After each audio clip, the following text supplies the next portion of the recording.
Big weekend for you guys, right? Really just wanting to know what your thoughts are coming in, Coach. I know that last season Kaylee wasn't there for you guys because she was redshirted, right? So, and that was kind of looking ahead to this year to kind of get to this point, I think, a little bit. So, can you kind of talk about that and just where you guys are coming into the weekend and where the minds are, I guess, a little bit? Yeah, last year when we made that decision, Kaylee and I made that decision months and months out that we were going to give her the best possible chance to not only qualify for the Olympics, but be ready for the Olympic Games. The thought of us last year actually making the national championships was probably not a realistic one, but I'll tell you, I think the stepping stones started a year ago, whereby that team ran incredible as a program at the Big 12 and at the regional championships. And lo and behold, had we have had Kaylee in that lineup, we would have also made the national championships, the finals 12 months ago. That said, thank goodness we didn't, because this year we've gone a whole nother level, closer to the very front of the race, whereas we would have been one of the final teams selected a year ago. So on so many levels, we're really happy with the decision that we made collectively. And Kaylee's able to go out and run the Olympics and train properly for it. And boy, she ran a great race in Paris, and here she is back, as one of the leaders in the country. So you obviously knew what you had coming into the season, like you said, but what point of the season did you really see like, okay, they are really taking it to the next level, and now you're fourth in the country now, and like you guys have given yourselves great chance this year to make some national noise. So like, was there a moment this year where as a coach you kind of saw them just kind of flip the switch or anything, or how did that go about? One of the running specific journalists in the country put out a tweet or put something up on Instagram, which showcased what looked to be our potential lineup for the fall. And that lineup that was projected by this young man was exactly what our lineup is right now. And when you looked at it and saw it with your own eyes, with their pictures below, you kind of realized how good you were. We knew, of course, what we had coming in, but I would say a moment was when we probably about 2 weeks before we opened up the team, we were down on the Montreal, and we left that day having completed a very difficult workout. And I just thought that 6 of those 7 women that are in the roster right now lining up on the weekend were fabulous for being late September. Looking back at our season, we did not race our varsity team, which is a little strange. We can do that in our sport. We didn't race them in September. So we had a second group running quite well for us at various meets around the East Coast in the month of September. But I think we were more of a shock than we would have been in October, because we just had not lined up our team. And when we did, we went to Louisville, which is a meet that is a national class meet, but it flies under the radar a little bit with some of the other gigantic invitationals. So we went there on, October 4th or 5th, and we ran a great team race. Kaylee broke the course record. Joy was just off the course record, and we had a pack that was relatively close behind. We got a little bit of love for that, but we knew based on past results from our very good teams that we were in a great place heading into the pre-nationals. Kaylee, from a runner's perspective, would you kind of agree that with Coach, and maybe for you individually and as a team, where did you kind of see that this season was, going to where you guys hoped it would? Yeah, pretty similarly. I think you can look at, obviously, the previous year, we're kind of hoping that there'd be an opportunity like we have now. But seeing it kind of come together, having everyone on campus. I think I arrived to campus after the Olympics, and there were some new faces. And I think just going through that process of the next few weeks of seeing what you're building and training, I think that made me pretty confident for when we did open up the season. So I think it was, yeah, definitely maybe on the more national scale. It was after kind of pre-nats where people were noticing a little bit more, but I think a little bit earlier, just kind of in the build towards even that first meet, could kind of be a bit pretty confident in it. Yeah, and can we kind of next shift towards the course itself? I don't know if you're familiar with it. Are you familiar with the course that you'll be running? Yeah, fortunately, we've this would be my fourth time Oh running it in wow. my collegiate career. So, and we were fortunate enough to go. That's where pre-nationals was held earlier this fall. So, as a team, we have a little bit of experience on it. Can you just kind of run me through it real quick and talk about what it shows, what challenges, and where you maybe can take advantage of it as well?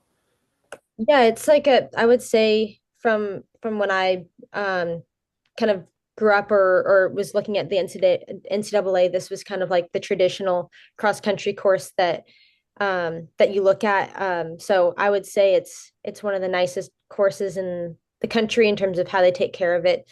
Everything, it's I would say a pretty fair course. It's not something that's going to be super flat, and it's also not something where you're facing hills up for 80% of it. So I'd say it's a pretty good equalizer type of course for people.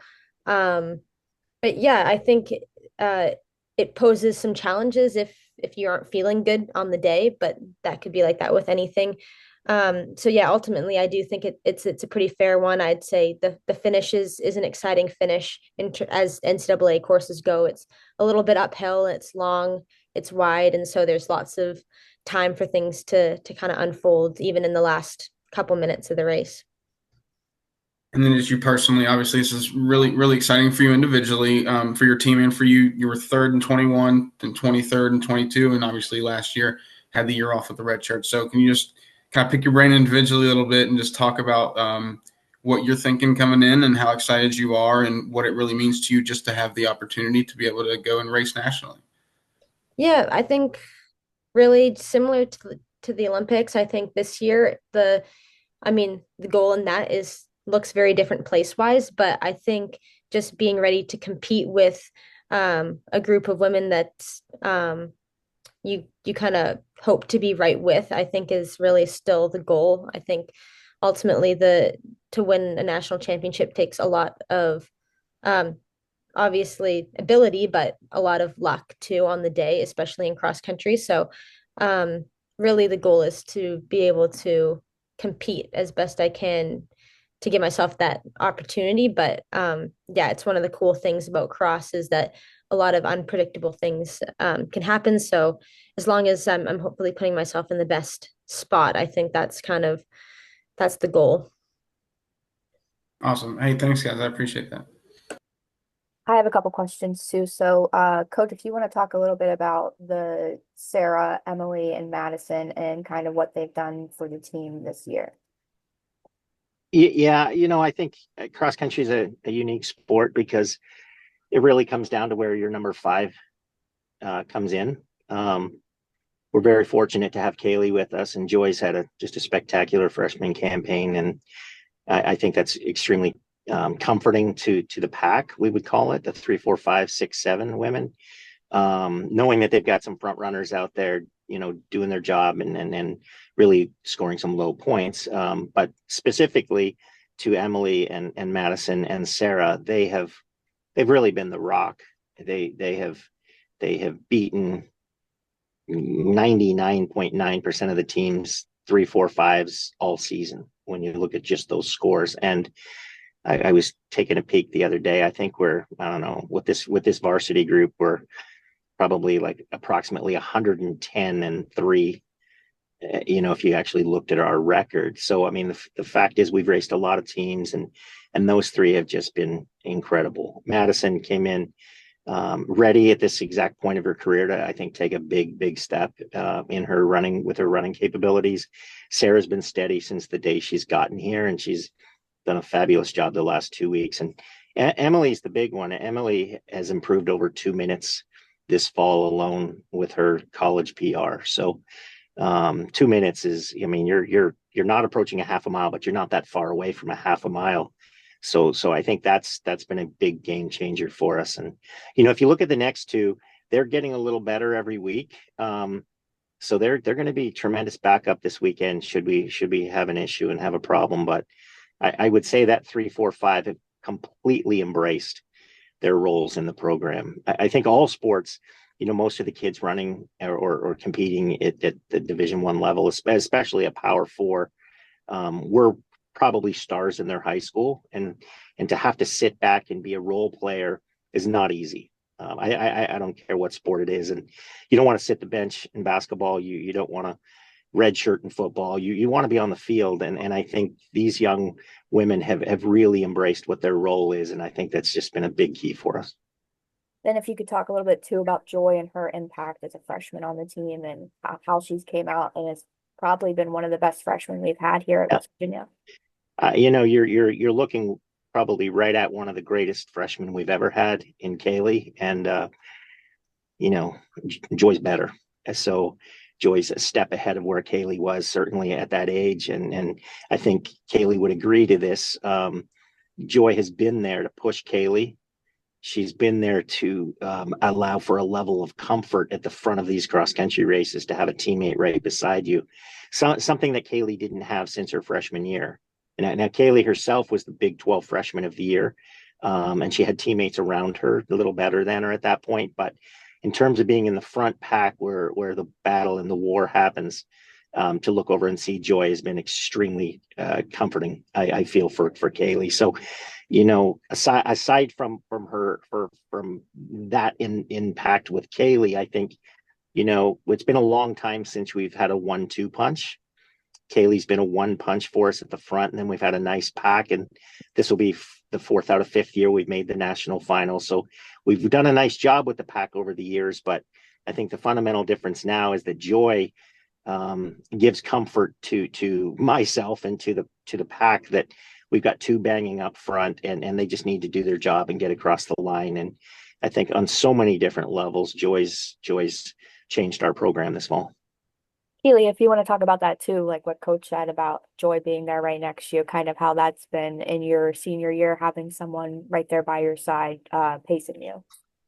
Yeah, I would completely agree with all of that. I think it's really gotten me to a new level even in my racing. It's kind of brought me out of kind of a comfort zone that I've had maybe in the past. And yeah, it's something too on kind of a daily level. A lot of the training that I've done throughout many falls previously has just been kind of elevated to a different level, having someone that has kind of a similar approach to certain things. And yeah, I think it really just makes a difference when you have that kind of intensity from the gun, and it's something that I can really feed off of during a race, and just really knowing how hard she works, and that's just, yeah, it's really nice to kind of have that comfort up there as well. So yeah, really, really happy to have her for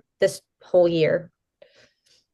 So obviously you guys are headed to Wisconsin and it's supposed to snow. So either Coach or Kaylee, if you want to answer this question, how do you kind of deal with going from, I don't know what it was this weekend in State College, but from that to then a weekend later running in 20, 30-degree weather? How do you kind of deal with that? Go ahead, Kaylee. Yeah, I think it's something that has been sort of like in the back of many people's minds, I think, for the whole year. I think we've not had maybe a lot of opportunity to run in super cold weather. I mean, we were at Baylor for Big 12s, and it's not been particularly cold at any point. But I think that I don't know, at least from kind of my perspective over the last several years, you kind of expect that something towards the end of November in Wisconsin is going to get a little bit cold.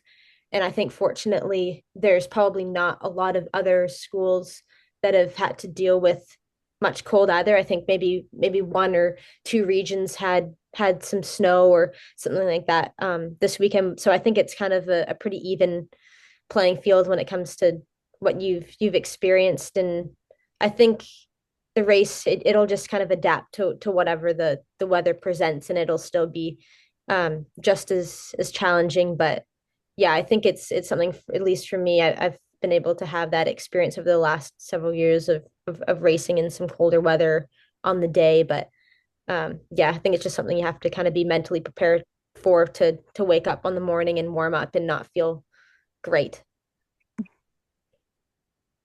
Chris, you have anything for that? Yeah, I would just say it's, like any sport that plays in the fall, soccer, football, outdoor sports, cross country. You start when it's 90 degrees, 95 degrees in the August months, and you know that this is a potential reality that's going to happen at the end of the year. So the tough survive, and obviously there's an element to being too cold in a race and how it impacts performance. But for the most part, I think if we prepare properly and we dress appropriately, you don't want to overdress, of course. You don't want to overheat, and you don't want to be bogged down with a bunch of clothes, but you certainly don't want to be freezing throughout the race. So I think that the message for our group is, get out there and let's not try to trick ourselves into thinking that we're going to be the best prepared for this. We're going to be equally prepared. It's going to come down to an attitude and an embracement of what's coming to be able to shut it out and still just execute race plans like we've been able to do for a month.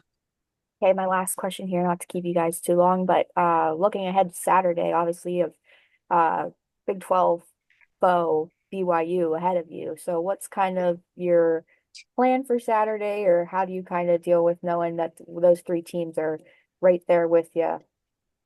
I'll take this one, Kate. I Brigham Young's pretty much been at the top of the national list for 6 weeks now. Last year, I thought they were the national favorites, and unfortunately for them, they went in and just didn't get it done. Anything can happen in this race. If you think about the nature of the NCAA cross country finals, you're putting what appears to be the 31 best teams on the line in one place at one time with one gun to say go. And there's really no politics once they're on the line. It's not, minus Wisconsin, it's not a home course advantage. And I think if we take care of our business, we're going to be happy with the outcome. And you just, teams are going to choke out there. They're not going to get it done, and some are going to exceed expectations. When I look at the national rankings, I've come up with 12 teams that I think can be fourth, and I say that very, very, very honestly. I think there's 12 that are believing they can be fourth. There's maybe more that I'm not thinking about. I think once you secure your spot in the national ranking, as long as you don't blow a race, you tend to stay there. So I think it's a lot more than just the three in front. I think it's many teams behind us, and on the day, if one of those three in front of us, who I think deserve to be in front of us, don't get it done, then I'm hoping that we're able to execute the way we did at Regions, Big 12, and pre-nats, and sneak up a little bit higher. So I just think it comes down to an attitude and a commitment to each other. And at the end of this race, we're going to look up at the scoreboard and we're going to find out, who we are.